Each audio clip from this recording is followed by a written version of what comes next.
Johnston said nothing. Beauty was in the eye of the beholder. Obviously, Chandler Smith looked at his youngest daughter with a blinding kind of love. "You'll be paired with Kentucky again," Chandler Smith continued. "He'll guard the motorhome when you're not inside." Johnston nodded. "He's a good man. He said the same about you." "What about Bonner?" "He's still undercover." Chandler Smith hesitated, then almost smiled at the ingrained reflex of secrecy. If he couldn't trust the black-haired man sitting in front of the desk, Chandler Smith was a dead man. Literally. "We're hearing rumors."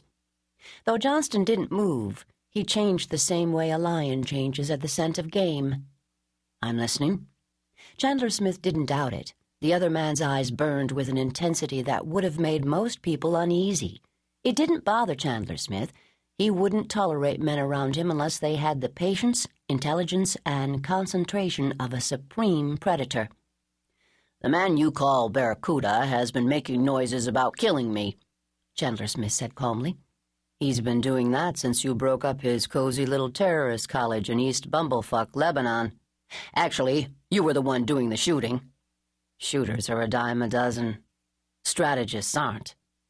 Johnston was much more than a shooter, and no one knew it better than his boss. But Chandler Smith didn't argue the point any more than he tried to convince Johnston to give up the field for a desk job.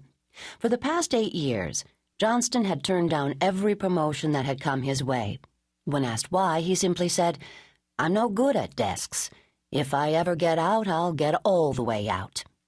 Chandler Smith knew that someday, if Johnston survived, he would burn out.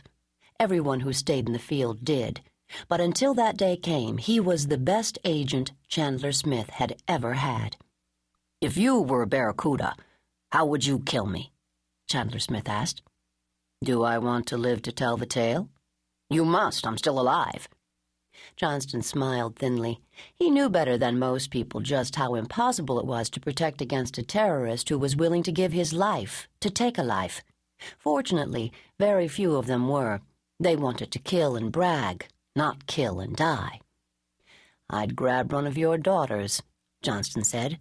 "Swap her for you and, kill you. Probably her, too." Chandler Smith nodded. "That's what I figured." "Question is, has Barracuda figured it?" Johnston retorted. "And is he willing to take the risk?" "The answer to the first question is yes. As for the second," Chandler Smith shrugged, "I'm betting he is. He dropped out of sight 6 days ago." "Not good," Johnston said succinctly. "Tell me about it. Lorraine and the older girls are under lock and key, but baby Lorraine is different." He grimaced. "I can't take her out of the game without taking her out of the Olympics. I won't do that, not on the evidence we have now." "You have an asset in Barracuda's organization. Start twisting him." "I am." "Twist harder." "Bonner is working on it, up close and very, very personal.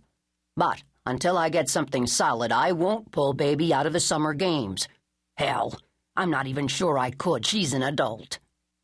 "In that case, she'll listen to you, weigh the danger to herself, and withdraw."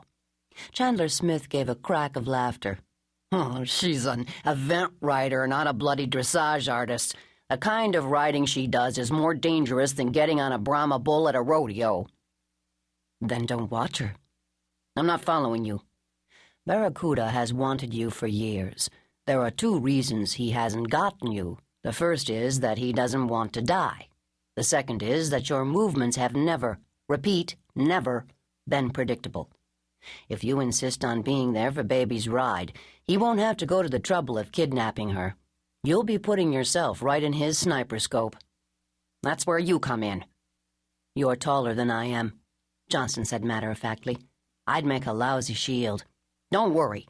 I'm not planning to pull a Charles de Gaulle and surround myself with taller men. But you have the best eye for evaluating attack ambush terrain that I've ever seen.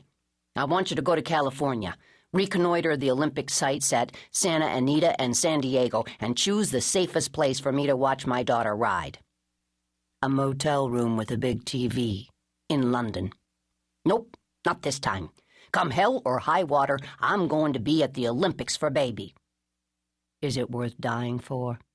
"It's worth living for," Chandler Smith said simply. "I've missed